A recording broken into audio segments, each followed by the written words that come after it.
Hello friends, welcome back to my YouTube channel MT sir study. तो आज हम पढ़ने वाले हैं भौतिक विज्ञान यानी फिजिक्स क्लास 10 का चैप्टर नंबर 2। क्या है? प्रकाश का अपवर्तन। इससे पहले प्रकाश का परावर्तन पार्ट 6 तक बन चुका है, वो समाप्त हो गया है। जो भी नहीं देखे हैं वो सभी प्लेलिस्ट में वीडियो रखा हुआ है, वहाँ से जा करके देख लो। चलो, तो आज हम कौन सा चैप्टर पढ़ेंगे? प्रकाश का अपवर्तन। चैप्टर नंबर 2 है। कौन सा है? चैप्टर नंबर 2 है, ठीक ना। अब चलो यहाँ पे देखो, समझते हैं प्रकाश का परावर्तन क्या है, सॉरी प्रकाश का अपवर्तन क्या है। परावर्तन पढ़ा दिए है ना। चलो अब देखेंगे यहाँ पे परावर्तन के बारे में। किसके बारे में? हाँ, परावर्तन पिछला चैप्टर में पढ़े थे, चैप्टर नंबर 1 में। तो क्या हुआ था प्रकाश का परावर्तन में? क्या हुआ था कि प्रकाश अगर समतल दर्पण पे आता है या किसी भी दर्पण पे, तो वहाँ पे प्रकाश का क्या हो जाता था? परावर्तन। क्या होता था? परावर्तन। यानी आने वाली किरण किसी सतह से टकराने के बाद क्या होता था? वहाँ पे परावर्तन हो जाता था। ठीक है, क्या होता था? परावर्तन। लेकिन ये क्या है? ये कौन सा क्रिया है? परावर्तन का। किसका क्रिया है? परावर्तन का क्रिया है। देखो, तो इसमें जो ये पदार्थ है हमारा, जो दर्पण है, वो कैसा था? पारदर्शी है कि अपारदर्शी है? अपारदर्शी। कैसा है? तो परावर्तन के लिए क्या होना चाहिए? पदार्थ कैसा होना चाहिए? अपारदर्शी। कैसा होना चाहिए? अपारदर्शी। यानी अपारदर्शी यानी प्रकाश उसमें पार न हो। चलो, तो अब हमें समझना है अपवर्तन के बारे में। किसके बारे में? चलिए, अपवर्तन। अपवर्तन को क्या बोलते हैं? रिफ्रैक्शन। क्या बोलते हैं? रिफ्रैक्शन। और इस चैप्टर का नाम होगा रिफ्रैक्शन ऑफ लाइट। पहला चैप्टर था रिफ्लेक्शन ऑफ लाइट और ये रिफ्रैक्शन ऑफ लाइट। ठीक है, चलिए अपवर्तन को समझने के लिए कैसे समझेंगे? देखिए, पहले जानेंगे माध्यम के बारे में। किसको? माध्यम क्या होता है? माध्यम क्या होता है? तो देखो, एक लेते हैं कांच, ले लेते हैं। क्या ले लेते हैं? कांच। ये क्या है? तो कांच है। क्या है? और अच्छा बताओ, तो कांच में प्रकाश को भेजेंगे तो प्रकाश पास हो पाएगा? कांच में हो जाएगा। ये कांच कैसा है? पारदर्शी। कैसा है? तो ये पदार्थ कैसा लेंगे? पारदर्शी। पारदर्शी लेंगे। ठीक है, पारदर्शी। ठीक है, अब कांच में क्या करेंगे? प्रकाश को भेजेंगे। क्या करेंगे? प्रकाश को भेजेंगे। तो क्या होगा? यहाँ पे ये पारदर्शी है तो प्रकाश को अंदर आने देगा कि नहीं? आने देगा कि नहीं? आने देगा। लेकिन यहाँ पे दर्पण में क्या था? दर्पण में पॉलिश था, पीछे पेंट था, जिसके कारण से प्रकाश नहीं आ पाया, है ना। और उधर ही जिधर से आया था उधर ही रिफ्लेक्ट हो गया। ठीक है, तो रिफ्लेक्ट हो गया। लेकिन यहाँ पे रिफ्लेक्ट होगा नहीं। क्या होगा? कि अंदर में आएगा। ठीक है, अब देखो, ये कांच है तो इसके चारों ओर क्या है? वायुमंडल। क्या है? वायु है। ये सब क्या है? चारों तरफ वायु। ठीक है, क्या हुआ? वायु। अब क्या हुआ? देखो, वायु में और कांच में। ठीक है, वायु में और कांच में देखते हैं। वायु और कांच में बताओ। वायु मतलब वायुमंडल। वायु मतलब वायुमंडल में जो प्रकाश का कण होगा इस प्रकार, और कांच ले लेते हैं तो कांच में, अच्छा बताओ तो किस में, वायु में या कांच में प्रकाश का कण अधिक होगा? मतलब नजदीक, दो प्रकाश के कणों का दूरी किस में ज्यादा होगा? किस में दूर दूर होगा? दूर दूर किस में होगा? वायु में। वायु में क्या होगा? लेकिन कांच में क्या होगा? नजदीक नजदीक यानी पास पास होगा। ठीक ना। तो देखो, माध्यम के बारे में जानेंगे कि माध्यम कितने प्रकार के होते हैं। तो 2 प्रकार के। कितने प्रकार के? एक का नाम बोलना विरल। एक क्या होता है?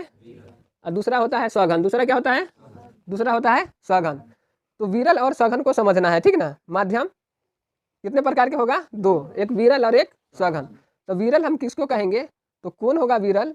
तो उसको कैसे कंपेयर, विरल और सघन को जानने के लिए कौन विरल होगा कौन सघन होगा, तो कम से कम 2 माध्यमों को लेना होगा। ठीक है, जैसे मान लेते हैं हम, अभी देखो, कोई एक बॉय है, लड़का है, जो पृथ्वी पर दौड़ रहा है। क्या कर रहा है? पृथ्वी पर दौड़ते दौड़ते वो आगे सामने आ गया, को नदी आ गया या पानी आ गया।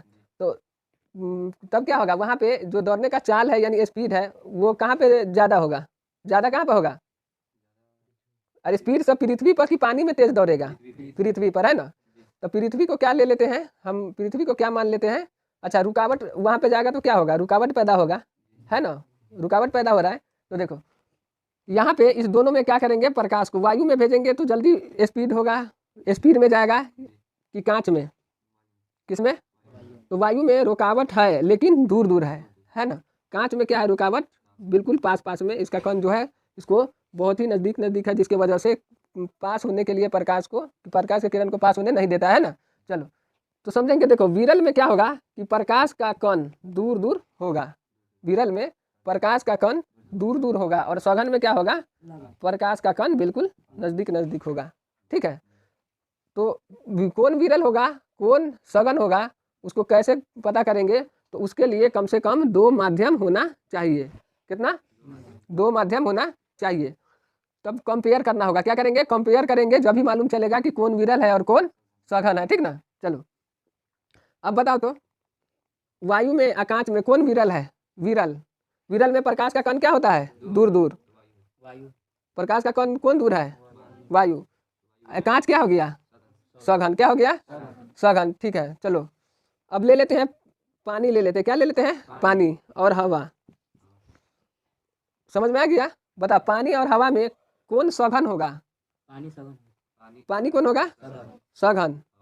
अच्छा, पानी क्या हो जाएगा, ये सघन हो जाएगा, ये विरल, ये कौन हो जाएगा, विरल। ठीक ना, अब बताओ तुम, एक ले लेते हैं कांच, एक ले लेते हैं पानी, कौन विरल होगा कौन सघन होगा, बताओ कौन, दोनों सघन होगा। अरे इस दोनों में से कोई एक विरल है कोई एक सघन होगा, दोनों सघन कैसे होगा, कंपेयर करो कि दोनों में से किसका कण पास में है या कि पास पास है या किसका कण दूर दूर है।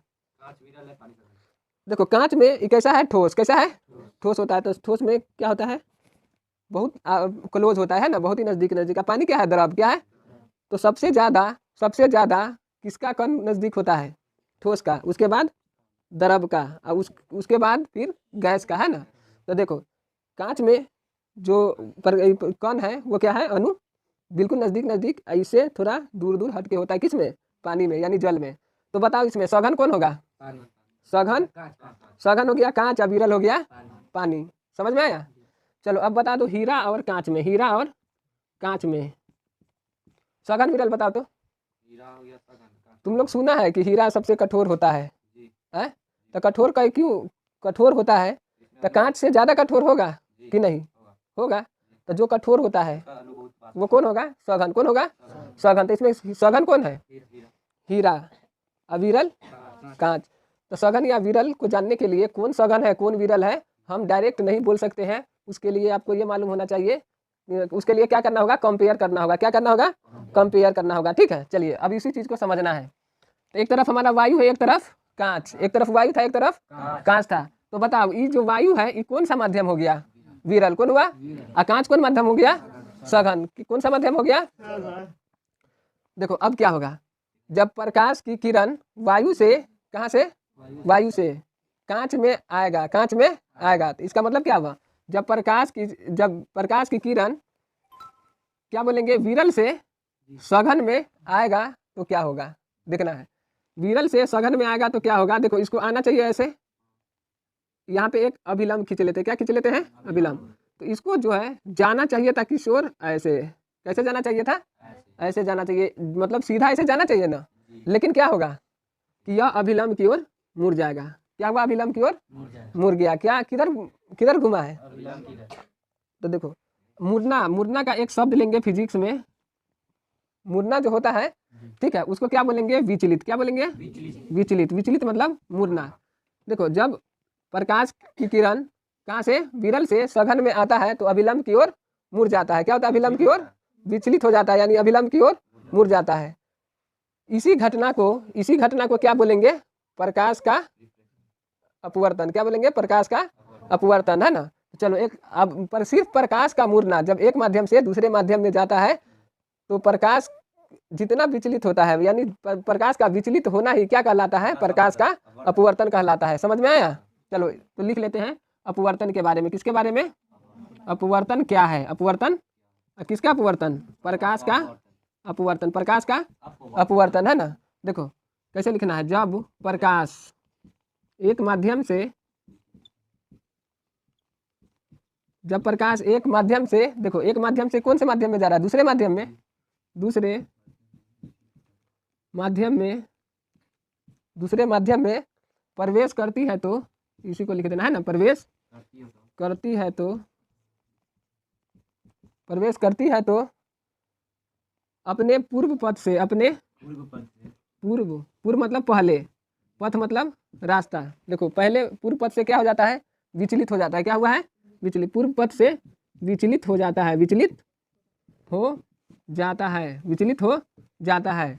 इसी घटना को क्या बोलेंगे? प्रकाश का अपवर्तन। इसी घटना को प्रकाश का अपवर्तन कहते हैं। प्रकाश का अपवर्तन कहते हैं। प्रकाश का अपवर्तन कहते हैं। समझ में आया? जी। चलो, क्या है, जब प्रकाश एक माध्यम से दूसरे माध्यम में प्रवेश करती है तो वह अपने पूर्व पथ से विचलित हो जाता है। इसी घटना को प्रकाश का अपवर्तन कहते हैं। समझ में आया? अब देखो यहाँ पे एक दो नियम को समझना है, जल्दी से देख लो, दो नियम को समझना है, ठीक है। एक यहाँ ले लिए कांच, यहाँ कौन माध्यम है? कांच के बाहर वायु है, क्या है इधर? तो ये क्या बोलते हैं? विरल आई सघन, ये विरल आई। देखो पहला नियम में क्या होगा कि जब आएगा, कौन आएगा? कौन प्रकाश? गांव वाला, घर के पड़ोसी वाला प्रकाश। चलो, क्या आएगा? प्रकाश, ठीक है। तो प्रकाश आएगा तो यहाँ पे एक अभिलंब, अभिलंब खींच लेते हैं, ठीक है। इसका क्या नाम है? ये कौन सा है? अभिलंब। क्या है? अभिलंब, ठीक है। जब प्रकाश आएगा तो क्या एक माध्यम से दूसरे माध्यम में प्रवेश करेगा तो उसको आना चाहिए था किधर? इधर, है ना। लेकिन वो अपने पूर्व पथ से, यानी पूर्व पहले वाले रास्ते से क्या हो जाएगा? थोड़ा विचलित हो जाता है। किधर विचलित हो जाएगा? अभिलंब की ओर। किधर? अभिलंब की ओर विचलित हो जाएगा, ठीक है। तो देखो यहाँ पे क्वेश्चन आएगा, यहाँ पे एक क्वेश्चन, जब प्रकाश की किरण विरल से सघन में जाता है तो क्या होता है? तो विरल से सघन में आता है तो क्या होता है? अब देखो, विरल से सघन में आने पर क्या हो रहा है? अभिलंब की ओर, अभिलंब की ओर विचलित हो जाता है, अभिलंब की ओर मुड़ जाता है ना। अब देखो, अभी क्या जाएगा? अब प्रकाश किस में आ गया? पहले विरल से सघन में, सघन में आ गया। अब सघन से इसको ले जाना है कहाँ? विरल में। तो बाहर विरल है ना, ये वाला सघन, ये विरल है ना। तो देखो फिर एक अभिलंब खींच लो, तो प्रकाश को ऐसे आना चाहिए कि नहीं? लेकिन क्या होगा? जब अभिलंब खींचेंगे तो अभिलंब से दूर भाग जाएगा, अभिलंब से दूर भाग जाएगा, ठीक है। तो इसमें दो नियम याद करना है। देखो, जब प्रकाश, क्या प्रकाश विरल माध्यम से, विरल माध्यम से सघन माध्यम में, सघन माध्यम में प्रवेश करती है तो, प्रवेश करती है तो विरल से सघन में प्रवेश करती है तो अभिलंब की ओर, अभिलंब की ओर मुड़ जाती है, अभिलंब की ओर, अभिलंब की ओर विचलित हो जाती है।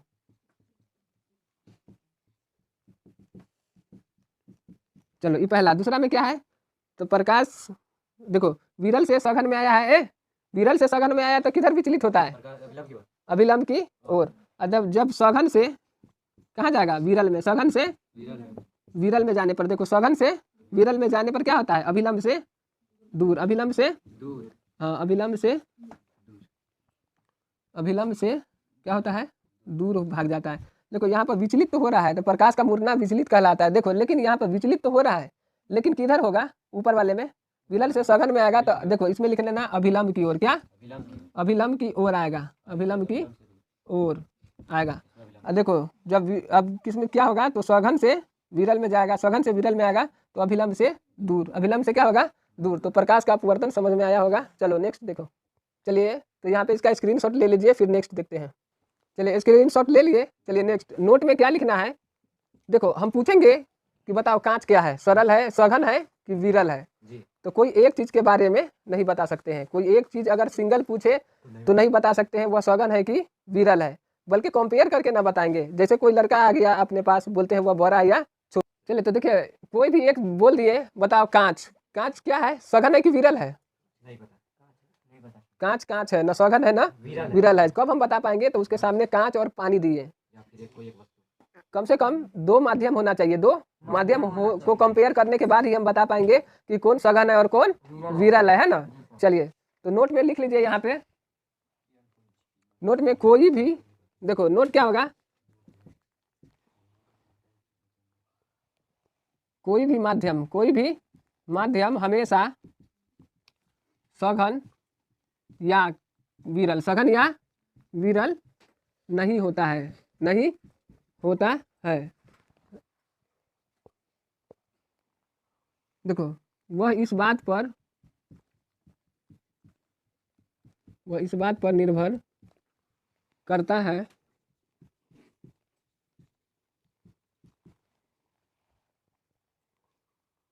देखो वह इस बात पर निर्भर करता है कि black diamond, look at the black board, white board. White board. Black board क्या है? ब्लैक बोर्ड है कि व्हाइट बोर्ड है? व्हाइट। तो व्हाइट पर ब्लैक का मैचिंग ज़्यादा होता है।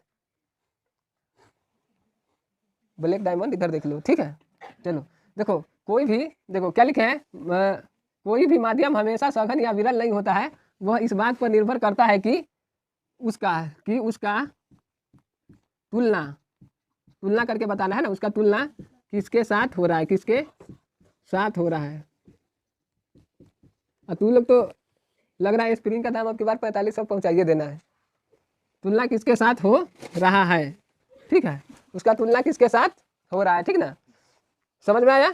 चलो ये नोट करके लिख लो, नोट करके चलिए लिखिए जल्दी से। तो बताइए प्रकाश का चाल जो है जी। सभी माध्यमों में एक जैसा होगा कि अलग अलग? अलग अलग। कैसा होगा? अलग अलग। अलग अलग होगा ना। जी। तो कौन कैसा है उसके ऊपर डिपेंड है, कौन कितना सघन है, कौन कितना विरल है, उसके ऊपर डिपेंड करता है ना। तो देखेंगे प्रकाश की चाल, प्रकाश की चाल, प्रकाश की चाल या चाल को क्या बोलते हैं? वेग। क्या बोलते हैं? वेग, ठीक है। तो प्रकाश की चाल देखेंगे विभिन्न माध्यमों में कैसा कैसा होता है, अलग अलग माध्यमों में किस प्रकार से होता है, ठीक है। देखो चलो पहला देखेंगे, बता तो विरल से सघन में जाने पर क्या होता है? विरल से सघन में जाएगा तो क्या होता है? स्पीड कम हो जाता है। विरल से सघन में, विरल से जब सघन में जाता है तो क्या होता है? प्रकाश की चाल घटती है या बढ़ती है? घटती है। क्या होगा? तो प्रकाश की चाल घटती है, प्रकाश की चाल क्या होगा? घटती है। क्या? नीचे का मतलब एरो घट रहा है, डाउन हो रहा है ना, ऊपर बढ़ रहा है, ठीक है। तो देखो विरल से सघन में जाने पर प्रकाश की चाल घटती है ना। तो विरल कैसा था? हल्का। सघन कैसा है? विरल में के जब दो कंपेयर करेंगे तो विरल में क्या होगा? दो कणों के बीच का दूरी अधिक होगा, किसके कंपेयर में? तो सघन के, है ना। मान लो यहाँ से तुम लोग मुजफ्फरपुर जानते हो ना, जी। जाते हो मुजफ्फरपुर बाजार? कभी कभार। चलो जाते हो तो देख लो, जब उसके टाउन के बाहर में गाड़ी कितना स्पीड चलाते हो? 50। क्योंकि वहाँ पे ज़्यादा रुकावट नहीं होता है ना। 50। और जैसे मार्केट में अंदर टाउन में एंट्री करते हैं तो क्या होता है कि वहाँ पे रुकावट क्या हो जाता है? ज़्यादा। तो बाइक का जो रफ्तार होता है वो कहाँ था? सघन में ज़्यादा होता है कि विरल में? विरल में। ज़्यादा स्पीड किस में होता है? विरल। विरल में। यानी विरल से सघन में जाते हैं तो क्या होता है? चाल कम जाता है। क्या होता है? चाल कम जाता है, यानी घट जाता है, ठीक है। देखो तो विरल से सघन में जाने पर प्रकाश का चाल घट जाता है। और बोलेंगे कि सघन से विरल में जाने पर प्रकाश की चाल क्या होगा? बढ़ जाएगा। क्या होगा? बढ़ जाएगा, ठीक है। तो यहाँ से ये पता चला कि प्रकाश की चाल किस पर निर्भर करता है? वस्तु के विरल और सघन। हाँ, पर देखो किस पर निर्भर करता है प्रकाश की चाल? तो वस्तु के यानी माध्यम के सघनता पर। किसके? सघनता पर, कि कौन कितना सघन है ना। तो प्रकाश की चाल किस पर निर्भर करता है? सघनता पर निर्भर करता है। किस पर? सघनता पर निर्भर करता है, सघनता पे निर्भर करता है, ठीक है। चलो अगला देखेंगे, देखो हीरा के ले लो। किसके बारे में? हीरा। तो हीरा क्या है? सबसे कठोर पदार्थ होता है। हीरा कैसा होता है? सबसे कठोर पदार्थ होता है। हीरा कैसा होता है? सबसे कठोर। तो कठोर है तो इसका सघनता भी क्या होगा? अधिक। सघनता भी क्या होगा? अधिक। तो सघनता भी इसका होगा अधिक, सघनता होगा अधिक। तो इसमें प्रकाश का चाल कैसा होगा? प्रकाश का चाल धीमा होगा। प्रकाश की चाल कम या तेज? यानी अधिक। प्रकाश की चाल क्या होगा?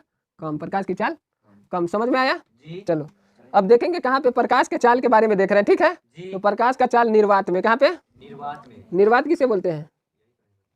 प्रकाश की चाल चाल कहाँ पे देखेंगे? निर्वात में। निर्वात को क्या बोलते हैं इंग्लिश में? वैक्यूम। क्या बोलते हैं? वैक्यूम। निर्वात वहाँ पे जहाँ पे वायु का उपस्थिति नहीं होता है, वायु उपस्थित नहीं होता है ना, तो उसको क्या बोलते हैं? निर्वात। कहाँ? निर्वात में, है ना। चलिए निर्वात को बोलते हैं शून्य। क्या बोलते हैं? शून्य भी बोलते हैं। प्रकाश की चाल निर्वात यानी शून्य में, ठीक है। देखो निर्वात में बोले ना, यहाँ से एग्जाम में यहाँ से क्वेश्चन पूछेगा, ठीक ना। प्रकाश की चाल निर्वात में कितनी होती है, ठीक है। किसके बारे में जानना चाह रहे हैं? प्रकाश की चाल कहाँ? घर में कि निर्वात में? निर्वात में कितना होता है? निर्वात बोलेगा या शून्य बोलेगा, ठीक है। अब शून्य का मतलब ये जीरो में नहीं खोजने लगेगा प्रकाश का चाल, ठीक ना। प्रकाश की चाल कहाँ, निर्वात में। निर्वात किसको बोलेंगे, तो जहाँ पे वायु नहीं होता है ना, वायु क्या होता है, नहीं, शून्य होता है, यानी नहीं होता है, तो उसको क्या बोलते हैं, शून्य। तो निर्वात में कितना होता है, तो 3 × 10⁸ क्या लिखना है, 3 × 10⁸ मीटर प्रति सेकेंड, मीटर प्रति सेकेंड। तो पूछेंगे प्रकाश की चाल निर्वात में कितनी होती है, तो 3 × 10⁸ मीटर प्रति सेकेंड। ठीक है, समझ में आया। देखिए चलिए अब नेक्स्ट देखेंगे, किसके बारे में देखना है, देखो हवा में, कहाँ पे देखेंगे, हवा में यानी वायु में। हवा को क्या बोलते हैं, वायु, यानी वायु में प्रकाश की चाल, वायु में प्रकाश की चाल, यहाँ पे लिख लेना है प्रकाश की चाल, है ना। तो कितना होता है, तो लगभग लगभग कितना होता है, जितना होता है निर्वात में उतना ही वायु में। ठीक है, तो कितना होगा ये, 3 × 10⁸ मीटर प्रति सेकेंड।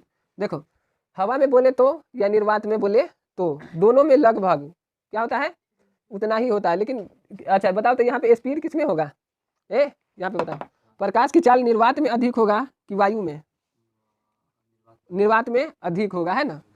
तो देखो निर्वात में है 3 × 10⁸ मीटर प्रति सेकेंड, है ना, यानी 1 सेकेंड में इतना मीटर। ठीक है, हवा में देखो, हवा में क्या होगा, 3 × 10⁸ मीटर प्रति सेकेंड, यानी लगभग। देखो इससे जो है निर्वात से हवा में प्रकाश की चाल क्या होगा, हल्का सा कम होगा, लेकिन इसको अप्रोक्सीमेट ले लिए हैं, अप्रोक्सीमेट मतलब लगभग। ठीक है, लगभग उतना ही है।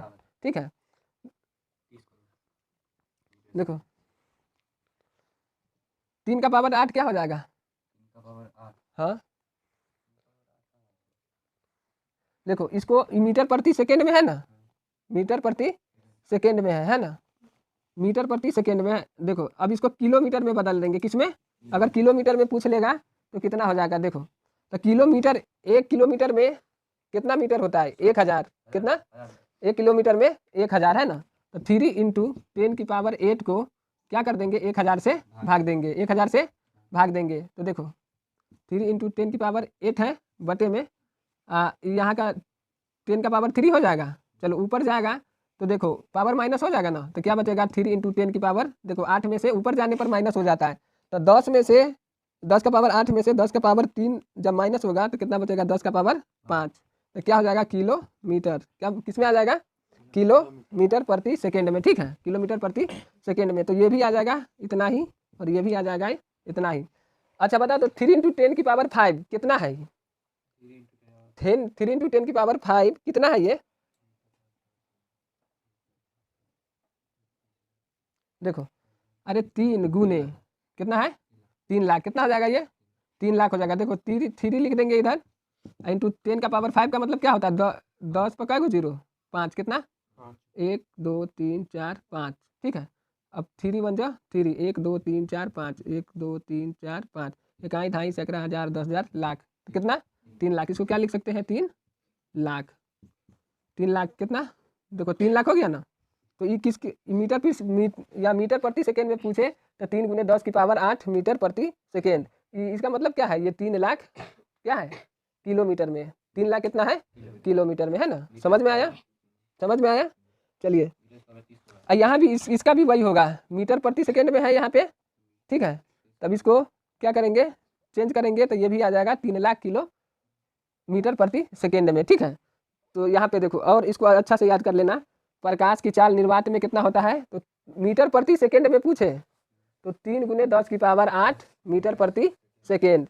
इसी को पूछेंगे किलोमीटर में कि कितना किलोमीटर होता है निर्वात में प्रकाश की चाल, तो 3 लाख किलोमीटर प्रति सेकेंड। ठीक है, अगर पूछे तो दोनों लगभग बराबर है, तो दोनों का क्या हो जाएगा, 3 लाख किलोमीटर प्रति सेकेंड हो जाएगा। ठीक है, चलिए अब देखेंगे पानी में प्रकाश की चाल, कहाँ देखेंगे, पानी में यानी जल में, जल में प्रकाश की चाल, जल में प्रकाश की चाल। तो जल में पूछेंगे प्रकाश का चाल कितना होता है, तो 2.25 × 10⁸ मीटर प्रति सेकेंड, क्या हो गया, 2.25 × 10⁸ मीटर प्रति सेकेंड। ठीक है,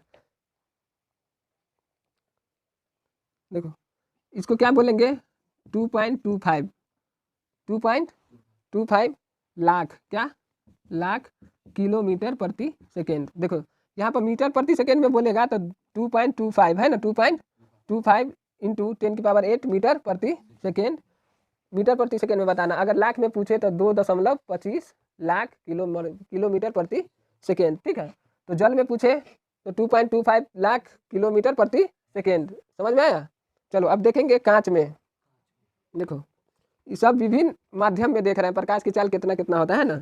तो देखो कांच में प्रकाश की चाल, कांच में प्रकाश की चाल देखो कितना होता है, तो 2 × 10⁸, 2 × 10⁸ मीटर प्रति सेकेंड है।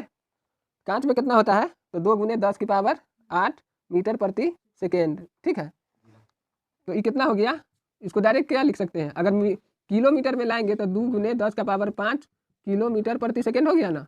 ये कितना आया, 2 लाख किलोमीटर प्रति सेकेंड, ठीक है। देखो कांच में कितना हो गया, 2 लाख किलोमीटर प्रति सेकेंड, यानी 2.25 किलोमीटर प्रति सेकेंड कितना हो गया कांच में, ठीक है।